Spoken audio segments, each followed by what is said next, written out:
আজকে আমরা শিখব circuit lab reverse bias lecture 4। এখানে শুরুতে আমরা থিওরিতে দেখে নেব থিওরিতে কি বলা হয়েছে। এখানে বলা হয়েছে a reverse bias or of condition is established by applying the positive potential to the N type material and the negative potential to the P type material. তো এখানে ঠিক ফরওয়ার্ড বায়াসের উল্টাটাই হবে এখানে রিভার্স বায়াসে, যে পজিটিভ পটেনশিয়ালের সাথে ব্যাটারি বা voltage সোর্সের N type টার্মিনালটা connected হবে, আর নেগেটিভ পটেনশিয়ালের সাথে পি টাইপ টার্মিনালটা কানেক্টেড হবে।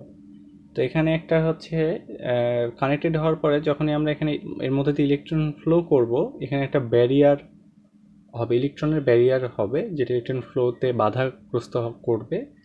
তো তারপরে এখানে একটা নির্দিষ্ট ভোল্টেজ আছে যেটাকে ব্রেকডাউন ভোল্টেজ বলে, যে ভোল্টেজের পরে ব্যারিয়ারটা ভেঙে যাবে এবং ইলেকট্রনটা ফ্লো করবে।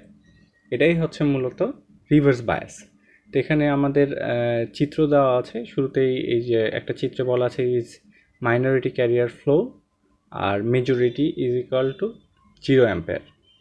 তো এখানে এই যে কোন দিক দিয়ে ফ্লো হচ্ছে এটা এখানে দেখানো হয়েছে, যে আমরা জানি ইলেকট্রন সবসময় নেগেটিভ থেকে পজিটিভের দিকে যায়, এবং হচ্ছে ইলেকট্রন যেদিকে ফ্লো করে কারেন্ট তার বিপরীত দিকে প্রবাহিত হয়। তো এখানে ভরাট সার্কেল যেটা সেটা নেগেটিভ, আর যেটা ফাঁকা সার্কেল সেটা পজিটিভ দিয়ে এখানে আমরা ডিপ্লেশন রিজিয়নটা দেখাইছি। আর হচ্ছে এখানে জিনার ডায়োড ইউজ করব, ভিডি মানে ভোল্টেজ অফ ডায়োড, এই যে এখানে দেওয়া আছে। তো এখানে আমরা সিম্বলটা দিয়েছি আসলে সিলিকন ডায়োডের, কিন্তু আমরা ওখানে এর পরবর্তীতে যে সার্কিট থাকবে আমাদের সার্কিটের সিম্বলটা জিনার ডায়োডের থাকবে, এবং আমরা জিনার ডায়োড। তো এখানে যে দুটো প্রান্ত দেখানো হয়েছে, একটা পি টাইপ একটা এন টাইপ। তো আমরা আমাদের পরবর্তীতে সার্কিটটা দেখতে পাবো। এই যে আমাদের সার্কিটটা এসছে, সার্কিটটা এই যে এখানে একটা ভ্যারিয়েবল ভোল্টেজ সোর্স আছে যেটার পজিটিভ প্রান্তটা 1 কিলো ওহম রেজিস্টরের সাথে কানেক্টেড, এবং আরেক প্রান্ত এই যে এটা হচ্ছে জিনার ডায়োড। জিনার ডায়োডের সিম্বল, এটা সিম্বলের যেই বাম দিকের যে অংশটা যেটা আর কি রেজিস্টরের সাথে কানেক্টেড, সেটা হচ্ছে নেগেটিভ অংশ। সেটা হচ্ছে এই যে জিনার ডায়োডের নেগেটিভ অংশ, আর হচ্ছে ভোল্টেজ সোর্সের পজিটিভ অংশ কিন্তু ইনডিরেক্টলি কানেক্টেড। মানে ইনডিরেক্টলি বলতে এটা হচ্ছে রেজিস্টরের থ্রু কানেক্টেড আর কি।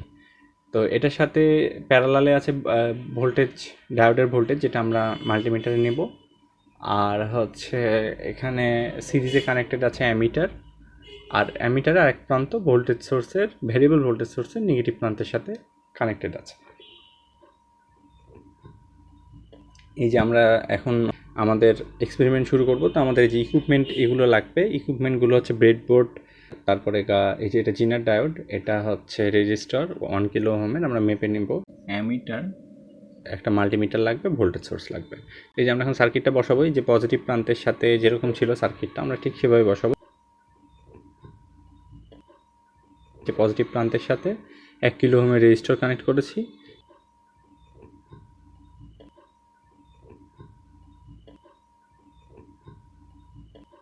সেটার সাথে এই যে কালো প্রান্তটা হচ্ছে নেগেটিভ প্রান্ত।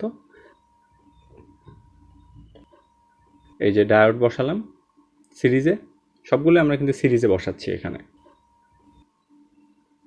সবগুলো সিরিজে কানেক্ট করছি আমরা। আর তারপরে এই যে অ্যামিটারের এক প্রান্ত কানেক্ট করলাম, এবং অ্যামিটারের অপর প্রান্তের সাথে আমরা ভোল্টেজ সোর্সের নেগেটিভ প্রান্ত কানেক্ট করে সার্কিটটাকে ক্লোজ করলাম। সার্কিটটা ক্লোজ না করলে এটার মধ্যে দিয়ে ইলেকট্রন ফ্লো হবে না। যেহেতু আমরা সার্কিটটা ক্লোজ করেছি, এখন এটার মধ্যে দিয়ে ইলেকট্রন ফ্লো হবে বা কারেন্ট ফ্লো হবে। তো এই যে আমরা জেনারেটরের অ্যাক্রসে হচ্ছে আমরা এখন ভোল্টেজটা মাপবো। বিভিন্ন ভ্যারিয়েবল ভোল্টেজ মানে কি, ভোল্টেজটা পরিবর্তনশীল।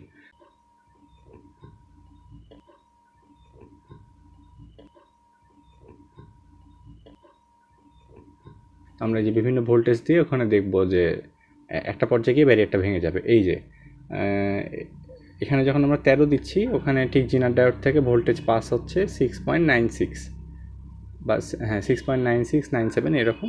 ঠিক এই জায়গাটায় এসে 6.9 এসে এটার ব্যারিয়ারটা ভেঙে যায়, ভেঙে গিয়ে এটা কারেন্ট ফ্লো করতে থাকে। তো এই কারেন্ট ফ্লো করার জন্য আমরা কারেন্ট ফ্লোটা দেখার জন্য অ্যামিটার নিয়েছি, যে অ্যামিটারে আমরা বুঝতে পারবো। তো আমরা এরকমভাবে আস্তে আস্তে মান নিব, যে যে জায়গাটায় কি আসলে ব্যারিয়ারটা ভেঙে যাবে সেটাকে আমরা বলবো যে ব্রেকডাউন ভোল্টেজ।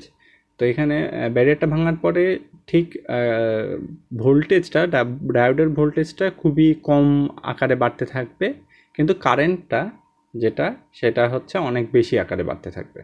তো এখানে আমরা দেখেছি যে 6.9 সেটা আর কি ভেঙে যায়, এটাকে আমরা ব্রেকডাউন ভোল্টেজ বলতে পারি। তো তারপরে এটা আস্তে আস্তে বাড়ছে। তো এখানে আমরা ঠিক সেই হিসাবেই একটা টেবিল করে আমরা এক্সপেরিমেন্ট করেছি এবং এটার ওয়াইজ একটা আমরা গ্রাফ আঁকিয়েছি, যেখানে যে x Axis is equal two, এখানে 1 unit is equal two 10 blocks ধরা হয়েছে, মানে 1 ইউনিট ইকুয়াল টু ক্ষুদ্র 10 ব্লকস ধরা হয়েছে। আর হচ্ছে Y axis equal to 1 unit is equal to 5 blocks ধরা হয়েছে। ধরে এখানে আমরা হচ্ছে হিসাব করেছি। তো আমাদের এই যে ভ্যালুগুলো বসালে কার্ডটা আসলে এইরকম হবে। তো এখানে ব্লকসের জায়গায় লক্স হয়ে গেছে, এটা আসলে আমাদের টাইপিং মিস্টেক হয়েছে, খুবই দুঃখিত এটার জন্য আমরা। তো হচ্ছে এটাই হচ্ছে আমাদের কার্ভ। তো কার্ভের হচ্ছে যেটা বলছিলাম যে কার্ভের ভোল্টেজ অ্যাক্রস ডায়োড এটা হচ্ছে এক্স অ্যাক্সিস বরাবর, আর কারেন্টটা থাকবে ওয়াই অ্যাক্সিস বরাবর। ঠিক আছে, আমাদের এক্সপেরিমেন্টটা আজকে এই পর্যন্তই ছিল। ধন্যবাদ সবাইকে।